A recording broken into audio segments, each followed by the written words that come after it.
Hey guys, Silly Tuck here. I am actually alone for this episode of Raw today because we had some problems with SmackDown. More or less, Puddy will be joining me for SmackDown. This doesn't change anything. It's just something messed up in the game. We had to go back and rebook Raw. Puddy didn't want to be there, which is fine. Completely understandable. So I'm doing this like the style of my other series in which I just show you guys the results and I explain the story as we go because I feel like it gives me more focus. We are in the Mobile Civic Center in the Southeast region, and let's run the show. We're going to kick off with a 98A star, in which we start off the show with Vince McMahon in the ring, and he asks Kevin Owens to come down, and he says that he respects Kevin as a competitor, and he respects Kevin as a man, but he's not sure he respects this new attitude. He asks Kevin to kind of amend for this, you know. He says, Kev, you know, I've got to kind of let you redeem yourself, more or less. And Kev just flat out says, like, old man, I'm your fucking world champion. Stop me. Stop me, I beg you. Because I'm looking at who's left on this roster. I don't see a single lick of competition. Yeah, so good stuff. And then moving into a 100-day star, Rollins hypes up this upcoming match. It is a fatal four-way to determine the number one contender for his Cruiserweight Championship. It's going to involve Volador Jr., Ricochet, Sami Zayn, and Kalisto.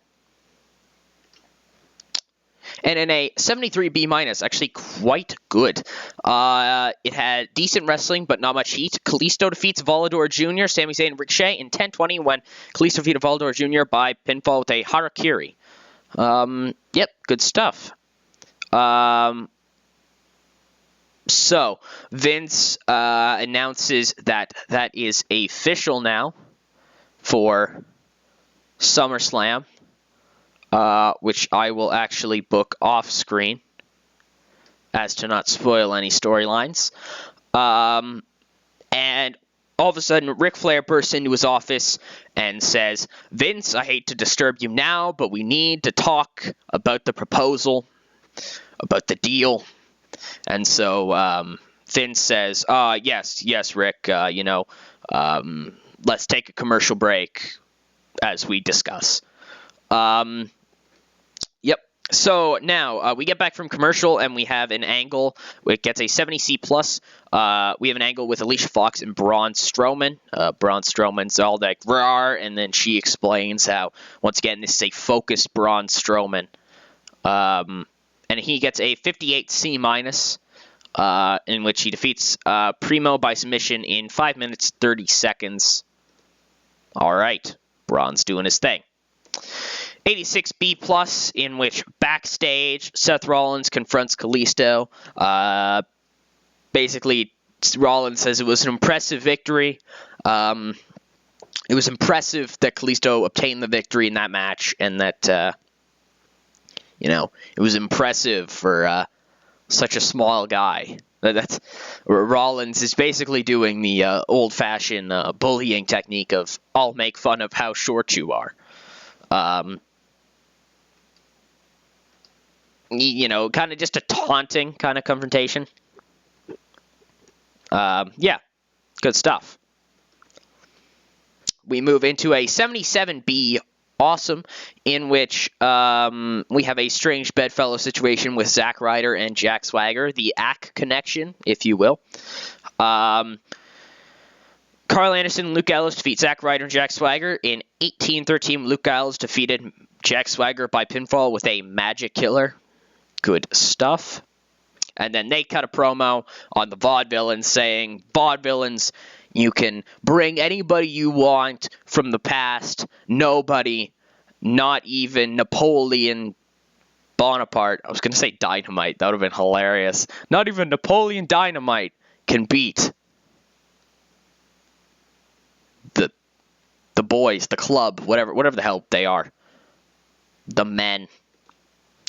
And then to an 80B, AJ's in the ring, and he talks about how, his loss from Seth Rollins' hands is something that obviously he's not proud of.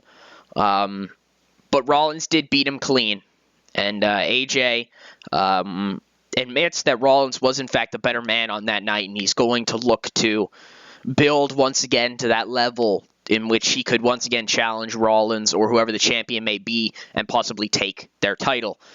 Sheamus then hits the ring and says, "No, fella. You've had enough TV time, all right? You've gone out there and you've lost, fella. And it's time for somebody who hasn't had a shot yet to get a shot at TV time, generic Sheamus stuff.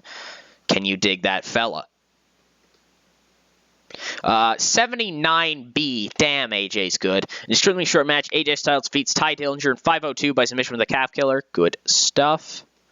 And with an 86B+, AJ Styles celebrates. Sheamus was on comms. I didn't point that out. My bad. Sheamus slides into the ring. Bro kicks AJ. And that's what we're going forward with. Then with an 88B+, Vince McMahon announces that since we skipped the Money in the Bank pay-per-view this year, we are, matter of fact, having a Money in the Bank ladder match, a 6-man Money in the Bank ladder match, 3 men from Raw, 3 men from SmackDown at SummerSlam. Can you get hype? And the first qualifying match starts now. And with a 61C, Tyler Breeze qualifies for the Money in the Bank ladder match by defeating Sin Cara by pinfall with the Beauty Shot. Tyler Breeze then cuts backstage promo. Doesn't cut it backstage, actually. He just cuts a promo saying that this is, blah, blah, blah, my moment. I'm Prince Pretty, blah, blah, blah, blah, blah, blah. I'm going to win. Sure you are there, buddy.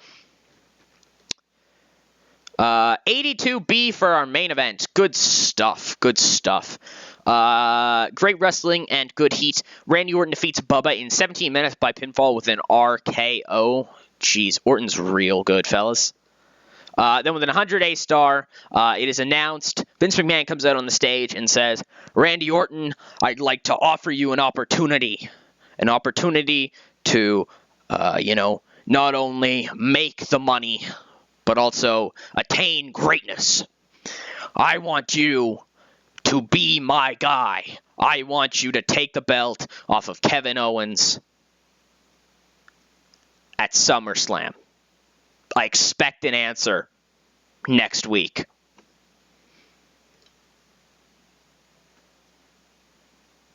Shabam. And it gets an 84B+. Good stuff overall, really, from everyone. Apparently I used Ricochet too much. Ricochet was in like one angle, one match. Whoops, my bad, I guess. I don't know. Racer Pop in 34 regions. I will see you guys on SmackDown. I'm just about to go get Puddy. See you in a sec.